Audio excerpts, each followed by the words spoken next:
자, 정부가 또 한 번 아주 강력한 부동산 카드를 꺼내 들었습니다. 바로 10.15 대책인데요.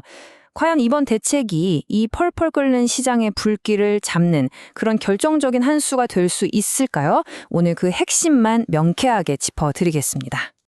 우선 이 한마디부터 들어보시죠. 지금 부동산 현장의 분위기를 정말 날 것 그대로 보여주는 목소리거든요. 대책이 나오기 직전에 시장이 얼마나 다급하고 또 절박했는지 단번에 느껴지시죠? 이 대체 왜 이런 분위기가 만들어진 걸까요?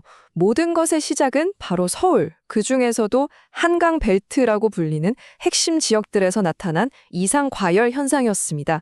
정부가 더는 지켜볼 수만은 없게 만든 바로 그 배경인 셈이죠. 이게 그냥 막연한 이야기가 아닙니다. 실제 데이터가 보여주고 있죠. 여기 서울 성동구의 한 아파트를 보세요. 불과 몇 달 사이에 무려 3억 원이 뛰었습니다. 그래프에서 보시는 것처럼 상승세가 거의 수직에 가까웠다고 할 수 있습니다. 그럼 지금부터 본격적으로 한번 파고들어 보겠습니다. 도대체 무엇이 집값을 이렇게 멈추지 않고 계속 밀어 올렸을까요? 자, 이 화면을 보시면 지금 시장의 복잡한 상황이 한눈에 딱 들어옵니다.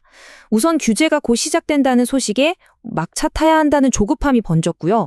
반대로 집주인들은 아니야, 더 오를 거야 하면서 매물을 싹 걷어들였죠. 여기에 사상 최저 수준의 금리 때문에 시중에 돈이 넘쳐났고 서울 좋은 데는 이제 집 없어 하는 공급 불안감까지. 이 모든 게 뒤엉켜서 그야말로 과열의 칵테일이 만들어진 겁니다. 이렇게 활활 타오르는 시장에 정부가 찬물을 끼얹었습니다. 바로 10.15 부동산 대책인데요. 과연 어떤 내용을 담고 있는지 그 속을 한번 자세히 들여다보겠습니다. 아주 간단하게 정의하면 이렇습니다. 서울이랑 수도권 집값을 잡기 위해서 한쪽에서는 비정상적인 수요의 돈줄을 꽉 쬐고 다른 한쪽에서는 시장이 원하는 공급을 늘리겠다. 이 두 가지 전략을 동시에 그리고 아주 강력하게 밀어붙이는 게 이번 대책의 핵심이라고 할 수 있습니다. 이 그림을 보시면 구조가 훨씬 명확하게 보일 겁니다. 정부 대책은 크게 두 개의 기둥 위에 서 있어요. 첫 번째는 이 붉은색 수요 억제입니다. 대출 문턱을 확 높여서 투기적인 움직임을 아예 막아버리겠다는 거죠. 그리고 두 번째는 이 푸른색 공급 확대, 장기적으로 시장에 꾸준히 집을 공급하겠다는 약속입니다. 수요 억제책부터 한번 볼까요? 핵심은 한마디로 돈줄 죄기입니다. 서울 전역이랑 경기도 주요 지역을 규제 지역으로 꽁꽁 묶어버리고 특히 고가주택 살 때 받을 수 있는 주택담보대출 한도를 확 줄여버렸어요. 심지어 전세대출까지 DSR, 그러니까 총부채 원리금 상환 비율 규제를 적용해서 빚내서 집 사는 길을 훨씬 더 좁게 만든 겁니다. 이게 얼마나 강력하게 바뀌었냐면요. 이 숫자를 보면 바로 체감이 되실 거예요. 예전에는 LTV 비율 안에서 그래도 비교적 자유롭게 대출을 받을 수 있었잖아요. 근데 이제는요. 15억 넘는 주택은 최대 4억, 25억을 넘어가면 고작 2억까지만 대출이 나옵니다. 사실상 현금 부자가 아니면 고가 아파트 시장에 들어가는 것 자체가 거의 불가능해진 거죠. 근데 정부가 수요의 고삐만 쥘 건 아닙니다. 장기적인 공급 계획도 같이 내놨거든요. 앞으로 5년 동안 매년 27만 호. 와, 이거는 거의 1기 신도시 하나가 매년 새로 생기는 엄청난 규모예요. 특히 공공이 주도해서 사업 속도를 높이고 30년 넘은 낡은 장기 임대주택은 용적률을 500%까지 파격적으로 높여서 고밀 재건축하겠다는 계획도 포함됐습니다. 자, 이렇게 강력한 대책이 나오니까 시장은 즉각적으로 반응했습니다.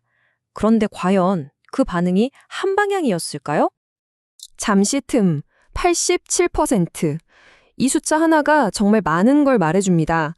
대책이 발표된 지 불과 한 달 만에 서울의 갭투자 의심 거래 건수가 무려 87%나 급감한 겁니다. 지역별로 쪼개서 보면 효과는 더 드라마틱합니다. 과열의 진원지였던 마포, 용산, 성동 지역은 90% 넘게 줄었고요. 놀랍게도 강남구에서는 갭투자로 의심되는 거래가 단 한 건도 없었습니다. 대출 규제가 투기 수요를 얼어붙게 만드는데 정말 즉각적인 효과를 낸 거죠. 하지만 시장의 속마음은 꽤 복잡했습니다. 집을 가진 매도자들은 에이, 결국 다시 오를 거야 하면서 매물을 걷어들이고 일단 지켜보자는 자세로 돌아섰고요. 반면에 집을 사려던 매수자들은 이제 진짜 마지막 기회일지 몰라 하는 불안감에 패닉 바잉, 그러니까 공황 구매에 나서기도 했습니다. 똑같은 정책을 두고 서로 전혀 다른 계산을 하고 있었던 겁니다. 그렇다면 한 발짝 떨어져서 시장을 분석하는 전문가들은 이번 대책의 미래를 어떻게 보고 있을까요? 균형 잡힌 시각으로 그들의 진단을 한번 들어보겠습니다. 한 증권사 연구원의 분석인데요. 이번 대책이 과거와 다른 가장 큰 특징은 바로 규제의 범위라는 겁니다. 예상을 뛰어넘는 넓은 지역을 한꺼번에 묶어버려서 한 곳을 누르면 다른 곳이 부풀어 오르는 그 풍선 효과를 아예 처음부터 막겠다는 정부의 강력한 의지가 보인다는 평가죠. 전문가들의 전망은 단기와 중장기로 좀 나뉩니다.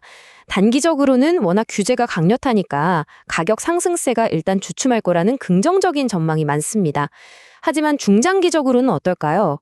근본적인 문제, 그러니까 서울 안의 공급 부족 문제와 시중에 넘쳐나 있는 이 유동성이 해결되지 않는 한 결국 집값은 다시 상승 압력을 받을 수밖에 없다는 걱정 섞인 목소리도 만만치가 않습니다. 강력한 수요 억제라는 브레이크, 그리고 장기적인 공급 확대라는 엑셀러레이터. 이 두 개의 장치를 동시에 작동시키는 10.15 부동산 대책. 과연 이번만큼은 이 거대한 부동산 시장의 흐름을 바꾸는 게임 체인저가 될 수 있을까요? 여러분의 생각은 어떠신가요?